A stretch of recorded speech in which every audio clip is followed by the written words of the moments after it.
Welcome to our YouTube channel, The Learning Tree. Please subscribe to our channel and press the bell icon for future updates. Level up your learning.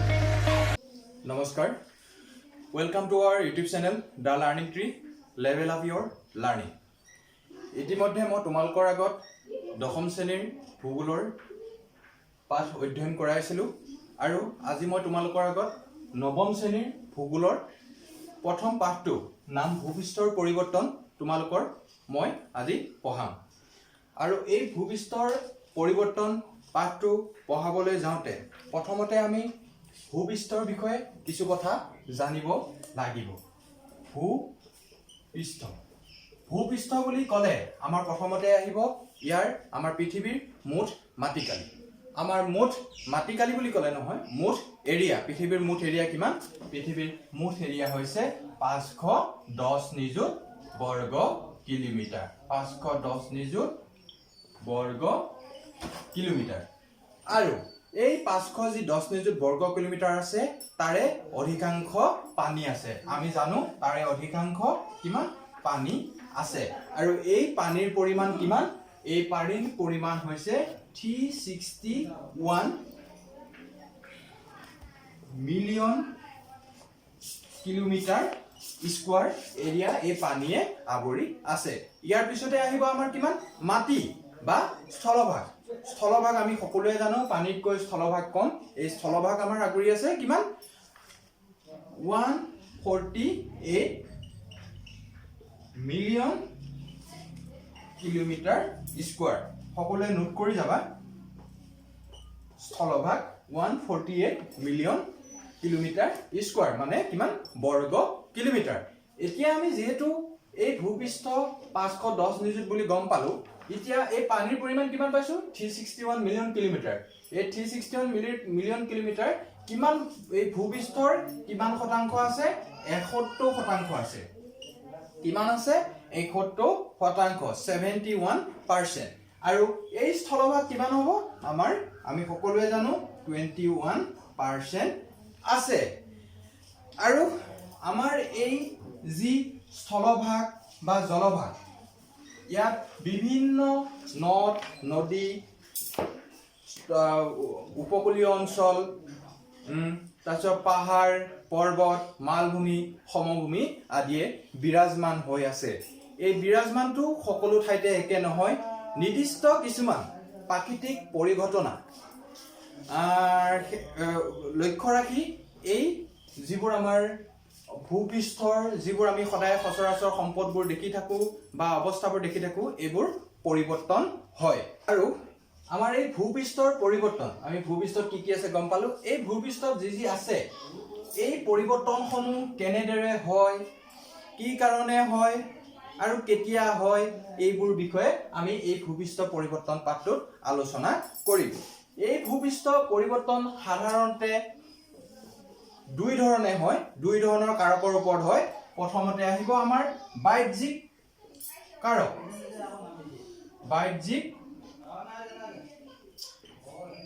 বাহ্যিক কাৰক ইংৰাজী হৈছে exogenic. আৰু ইয়াৰ পিছতে আহিব আভ্যন্তৰীণ কাৰক। আভ্যন্তৰীণ কাৰক, ইয়াৰ ইংৰাজী শব্দ হৈছে এন্ডোজেনিক। এই দুটা কাৰকৰ ওপৰতহে আমাৰ কি হয়? ভূপৃষ্ঠৰ পৰিৱৰ্তন ঘটে। এতিয়া আমি দুটা কাৰকৰ বিষয়ে গম পালো, কি কি? বাহ্যিক কাৰক এক্সোজেনিক, এটা লিখা নাই, এক্সোজেনিক, আৰু আভ্যন্তৰীণ কাৰক কি? এন্ডোজেনিক। এতিয়া এই বাহ্যিক কাৰক কি কি?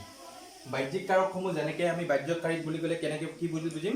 আমি যিবোৰ সচৰাচৰ দেখো, পৃথিৱীৰ উপৰিভাগত যিবোৰ সংঘটিত হৈ থাকে, সেইবোৰ হৈছে বাহ্যিক কাৰক। যেনে কি বাহ্যিক কাৰক কি কি কি কোনবিলাক হৈ থাকে? সূৰ্যৰ পোহৰ, সূৰ্যৰ পোহৰ বা ৰশ্মি। পৃথিৱীত সূৰ্যৰ পোহৰ পৰে, আমি সদায় দেখি থাকো, এইবোৰ হৈছে বাহ্যিক কাৰক। ইয়াৰ উপৰি কি কি? বতাহ, পৃথিৱীত বতাহ বলে আমি দেখো, এইটো হৈছে বাহ্যিক কাৰক। বৰষুণ বৰষুণ এটা বাহ্যিক কাৰক নদী এইবোৰ হৈছে বাহ্যিক কাৰক এইটো হৈছে প্ৰাকৃতিক বাহ্যিক কাৰক ইয়াৰ উপৰিও বহুত বাহ্যিক কাৰক আছে সাগৰৰ ঢৌ ইয়াৰ উপৰিও নদী হিমবাহ আদি বিভিন্ন ধৰণৰ বাহ্যিক কাৰক আছে এইবোৰৰ বিষয়ে আমি পাছত বিতংভাৱে আলোচনা কৰিম আমাৰ দ্বিতীয়তে কি আহিছে আভ্যন্তৰীণ কাৰক কি আছে আভ্যন্তৰীণ কাৰক আভ্যন্তৰীণ কাৰক এণ্ডোজেনিক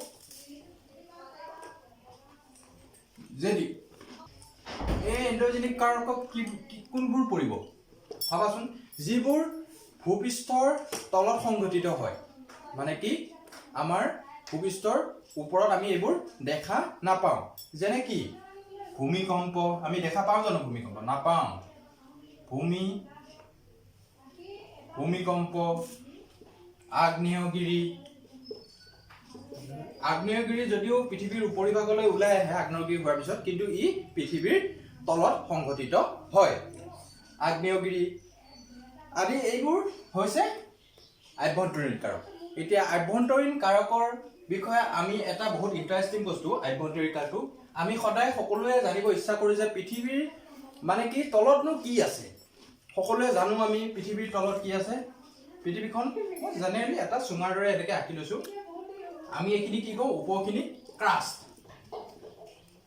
বুলি কওঁ আমি সকলোৱে জানো পৃথিৱীৰ উপৰিভাগটো কি প্ৰথমতে থাকে তাৰপিছত আমাৰ কিছুমান থাকে কি মেগমাবিলাক কি থাকে আমাৰ গলিত অৱস্থাত থাকে আমি সকলোৱে জানো এইবোৰ ফ্লাটিং হৈ থাকে মানে উপঙি থাকে বা লৰচৰ হৈ থাকে ফ্লটিং হৈ থাকে আৰু ইয়াৰ পিছতে বহুত শিল বালি কিবা কিবি তলত থাকে একে তলটো এইটো কোৰ এই ক্ৰাষ্টটো কিহে গঠিত চিয়াল মানে সিলিকন আৰু এলুমিনিয়ামৰে গঠিত তাক সেইকাৰণে চিয়াল বুলিও কোৱা হয় যেহেতু আমাৰ এই পৃথিৱীখনত কেইখন দেশ আছে কেইখন মহাদেশ আছে 7খন মহাদেশ আছে আমি জানো 7খন মহাদেশ আছে এনেকে তেনেকে কিবা কিবি আছে 7খন মহাদেশ আছে আমি 7খন মহাদেশ আছে আমি জানো এই 7খন মহাদেশৰ বিভিন্ন ভাগ আছে আমি সচৰাচৰ আমি নেদেখো ধৰি ললো এইখন কাষ্ট ইয়াৰ তলত কিছুমান ভাগ থাকে আমি সেইকাৰণে এইবোৰ নেদেখো এই ভাগবিলাক কি হয় যেতিয়া আমাৰ এই তলত মেগমাখিনি থাকে এই গলিত অৱস্থাত থাকে এইটো কেতিয়াবা এনেকে আহে কেতিয়াবা এনেকে মেগমাবিলাক গলিত অৱস্থাত থাকে যেতিয়া এই আমাৰ 7খন কাষ্ট এইবিলাক কি 7খন মহাদেশক কি বুলি যিবিলাক এনেকে ফাট মেলা আছে সেই ফাট মেলা অনুযায়ী আমাক কি বুলি কোৱা হয় এইবোৰ প্লেট বুলি এখন প্লেট বুলি ধৰা হয় প্লেট বা অসমীয়াত কি ক'ব ইয়াক ফলক আৰু ইংৰাজীত কি বুলি ক'ব প্লেট বুলি কোৱা হয় এই প্লেট কেইখন আছে প্লেট আমি জানো যে 7খন প্লেট আছে যেতিয়া আমাৰ এই মেগমাবিলাক গলিত অৱস্থাত থাকে বা আমাৰ এই যেতিয়া মেগমাবিলাক আমি 7খন ফলক গম পালো সেই ফলক কেইখনৰ তলত কি আছে মেগমা আছে মেগমাবিলাক কি গলিত অৱস্থাত থাকে এই মেগমাবিলাকৰ সাধাৰণতে 3 প্ৰকাৰৰ কাৰ্য কৰে এটা হৈছে কনভাৰ্জেন্ট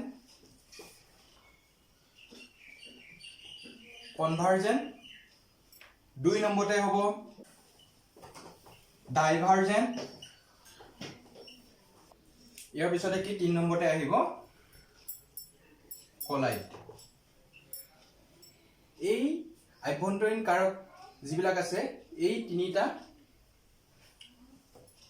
কাৰ্য হয় কনভাৰ্জেন্ট মানে কি আমাৰ এতিয়া কনভাৰ্জেন্ট মানে কি হ'ব যেতিয়া কোনো এটা বস্তু দুখন ফলক আছে ধৰিলো এইখন ইণ্ডিয়া ফলক আৰু এখন কি আফ্ৰিকা ফলক এটা কথা আমি সকলোৱে জানো আগতে আমাৰ যিবোৰ এতিয়া মহাদেশ আছে সকলোবোৰ একেলগে আছিল এইবোৰ ভাগ হোৱাৰ মেইন কাৰণতে হৈছে ফলক বিৱৰ্তন মানে কি প্লেট টেকটনিক এইবোৰ যেতিয়া দুনিয়া মানে বেলেগ কাৰকৰ ফলত যেতিয়া ফলক বিৱৰ্তন হ'ল তেতিয়া এইবিলাক ভাগ হৈ গ'ল আগতে ভাৰতখন আফ্ৰিকাৰ লগতে আছিল আৰু আফ্ৰিকাৰ লগতে থকা ভিতৰত আফ্ৰিকাখন আগতে এনেকে আছিল আৰু ভাৰতখন এনেকুৱা চুকত আছিল আৰু ফলক বিবৰ্তন হোৱাৰ ফলত কি এই ভাগটো আমাৰ ভাৰতখন কি বিষুৱ ৰেখাৰ ফালে গতি কৰিলে আৰু বিষুৱ ৰেখাৰ ফলত গতি কৰাৰ ফলত কি হ'ল আমাৰ এছিয়া মহাদেশত খুন্দা মাৰিলে আৰু এছিয়া মহাদেশত যেতিয়া আমাৰ ভাৰতবৰ্ষখনে এনেকৈ গৈ এনেকৈ খুন্দা মাৰিলে খুন্দা মাৰাৰ ফলত কি হ'ল ফলকে যেতিয়া খুন্দা মাৰিলে তেতিয়া কি হ'ল এইখিনিত এটা দুফালৰ পৰা খুন্দা মাৰাৰ ভিতৰত এই বস্তুটো এনেকুৱা হৈ গ'ল আৰু তেতিয়া আমাৰ কি হ'ল হিমালয় পৰ্বত সৃষ্টি হৈছে আমি জানো সকলোৱে হিমালয় এই বিষয়ে আমি পিছত ভালদৰে অধ্যয়ন কৰিম মানে কি আমাৰ ভাৰতবৰ্ষৰ ফিজিকেল ফিচাৰ্ছবোৰ কেনেকৈ সৃষ্টি হ'ল কি হ'ল এইবোৰ বহুত কাৰকৰ ফলত হৈছে আৰু যেতিয়া আমাৰ এই ফলক দুখন ঠিক সেইদৰে কনভাৰ্জেন্ট ফৰ্চৰ মানে কি ফৰ্চৰ ফলতে হ'ল যেতিয়া এই আমাৰ ফলক দুখন ইটোৱে আনফাললৈ গতি কৰিব লাহে লাহে চাপি আহিব তেতিয়া তাকে কোৱা হয় কনভাৰ্জেন্ট এই কনভাৰ্জেন্ট ফৰ্চৰ ফলতে আমাৰ কি হয় পাহাৰ পৰ্বতৰ সৃষ্টি হয় তাৰপিছত ইয়াৰ পিছতে কি আহিব আমাৰ ডাইভাৰ্জেন্ট মানে কি এই দুখন ফলক একেলগে লগ খাই আছে এখন ফলক ইফাললৈ গতি কৰিছে আৰু এখন ফলক এফাললৈ গতি কৰিছে বিপৰীতমুখী গতি কৰিছে তেতিয়া আমাৰ কি হয় এই মাজৰ যিখিনি জেগা এই ঠাইখিনি কি হয় আমাৰ ডাউন মানে কি একো নাইকিয়া হৈ যায় এই তলত মেগমাবোৰ থাকে এই মেগমাবোৰ থকাৰ ভিতৰত তেতিয়া এই সাইডত যেতিয়া পানী আছে পানী থাকে আমি জানোৱেই পানী আমাৰ পানী বহুত আছে পানী কিমান আছে 71% পানী আছে যেতিয়া এই পানী এই ফলক দুখন আঁতৰি যায় স্থলভাগখিনি আঁতৰি যায় তেতিয়া ইয়াত কি হয় পানী ভৰি যায় এই পানী ভৰাৰ ভিতৰত কি হয় ইয়াত ৰিফ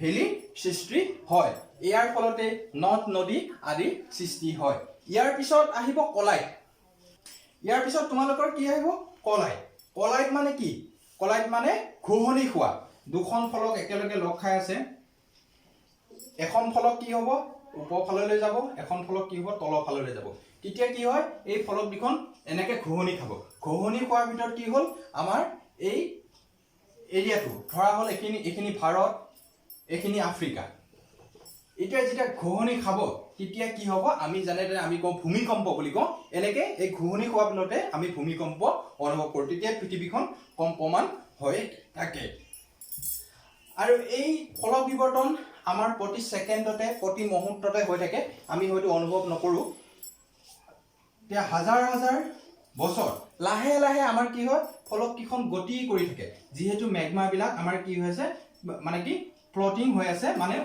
মানে গলিত অৱস্থাত উপঙি আছে এই মেগমাবিলাকৰ ওপৰতে আমাৰ ক্ৰাছ কিখন যিখন আমাৰ ভূপৃষ্ঠ সেইখন উপঙি আছে এই ক্ৰাছখন উপঙি আছে উপঙি থকাৰ ভিতৰত আমাৰ যিহেতু ইয়াত ফাগ আছে আমি দেখা নাপাওঁ যেতিয়া ফাগ আছে এই মেগমাবিলাক যেতিয়া গলিত হৈ থাকে তেতিয়া আমাৰ পৃথিৱীখন লৰচৰ হৈ লাহে সাইড হৈ গৈ আছে ইয়াৰ ফলতে আজিকালি কিছুমান নদীৰ দ্বীপ সৃষ্টি হৈছে মালভূমি সৃষ্টি হৈছে পহৰ পৰ্বতৰ সৃষ্টি হৈছে ইত্যাদি ইয়াৰ পৰা তোমালোকৰ বিভিন্ন ধৰণৰ প্ৰশ্ন আহিব পাৰে যে